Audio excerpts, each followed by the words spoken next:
اور مگر تو مجھ کو بھول گیا ہے. کہا اے نبی یہ دو جہاز آپ نے کرم فرمایا آپ تشریف لائے, مگر آقا حکم دے دیتے تو میں اڑ کر کے مدینے کی فضاؤں میں آ جاتا, میں آپ کی گلی گلی میں حاضری دے لیتا, میں آپ کے کوچے اور بازار میں آ جاتا. مگر آقا سمجھ میں نہیں آ رہا ہے, کیا میرا رب کھاتا بھی ہے, کیا میرا رب پیتا بھی ہے؟ آپ نے بیان فرمایا ہے کہ تو نے رب کو دعوت دی اور تو مجھے بھول گیا ہے. تو نبی یہ دو جہاں جب یہ کہتے ہیں تو اس کے بعد میں نبی یہ دو جہاں نے جب یہ کہا کہ تو رب کو دعوت دیا مگر تو اپنے رسول کو بھول گیا, تو نبی یہ پاک کا شیدائی عرض کرتا ہے یا رسول اللہ میں رب کو کب دعوت میں نے دیا ہے, رب کو ہم نے کب کھانا کھلایا ہے؟ تو کائنات کے مالک ارشاد فرماتے ہیں دیکھ تیرے گھر کوئی غریب آیا, ہاں حضور آتا ہے, روزانہ آتا ہے, میں اس کو کھانا دیتا ہوں. تو مصطفیٰ ارشاد فرماتے ہیں ارے اس غریب کو کھانا دینا رب کو دعوت دینا ہے, رب کو بلانا ہے, رب کو کھانا کھلانا ہے. چنانچہ تاریخ یہ کہتی ہے اس کے بعد میں وہ عاشق مصطفیٰ یہ کہتا ہے یا رسول اللہ یہ تو بات سمجھ میں آ گئی ہے کہ اللہ کی دعوت یہ ہے کہ غریبوں کو کھانا کھلایا جائے, مسکینوں کی مدد کی جائے, مسکینوں کے شکم کو بھر دیا جائے, یہ تو رب کی دعوت ہے. مگر اے مصطفیٰ آپ کی کون سی دعوت ہے؟ آپ کو دعوت دینا اگر آپ کو غلام کوئی چاہے تو وہ کون سا کام کرے؟ تو ہم سب کے آقا ارشاد فرماتے ہیں اے میرے دیوانے اگر کہیں کوئی عالم دین رہتا ہو, یہ طالب علم رہتا ہو جو علم کی بہاروں کو حاصل کرتا ہو, اور اگر تیرے گھر کوئی اچھا کھانا کبھی بن جائے تو اپنے گھر سے کھانا اٹھا لے اور لے جا کر کے مہمان مصطفیٰ کو کھانا کھلا دے. اگر تو نے مہمان مصطفیٰ کو کھانا کھلا لیا تو سمجھ لو کہ تو نے اللہ کے رسول کو دعوت دے دی ہے. سبحان اللہ. بے شک آج یہ ساری چیزیں ہمارے یہاں سے مفقود ہوتی جا رہی ہیں.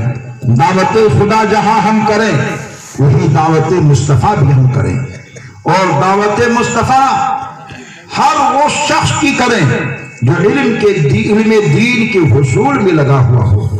جیسے کہ ابھی آپ یہاں بیٹھے ہیں علم دین کے حصول میں لے بیٹھے ہیں, یہاں علم کی باتیں ہو رہی ہیں, نعت مصطفیٰ ہو رہا ہے, ذکر کی باتیں ہو رہی ہیں, تو یہاں علم کی بات ہو رہی ہے. ایسے موقع پر کسی نے آپ کو چائے پلا دی تو یہ دعوت مصطفیٰ میں شامل ہوگا. کسی نے آپ کو کھانا کھلا دیا تو یہ دعوت مصطفیٰ میں شامل ہوگا. پتہ یہ چلا کہ اگر مصطفیٰ کو خوش کرنا ہے تو ذاکرین مصطفیٰ کو, عاشقین مصطفیٰ کو, نبی پاک کی نعت یا بات سننے والوں کو کچھ نہ کچھ کھلایا کرو, پلایا کرو. اس سے دنیا دار نہیں خوش ہوں گے, اس سے خوش ہوں گے تو آمنہ کے لال احمد مختار خوش ہوں گے.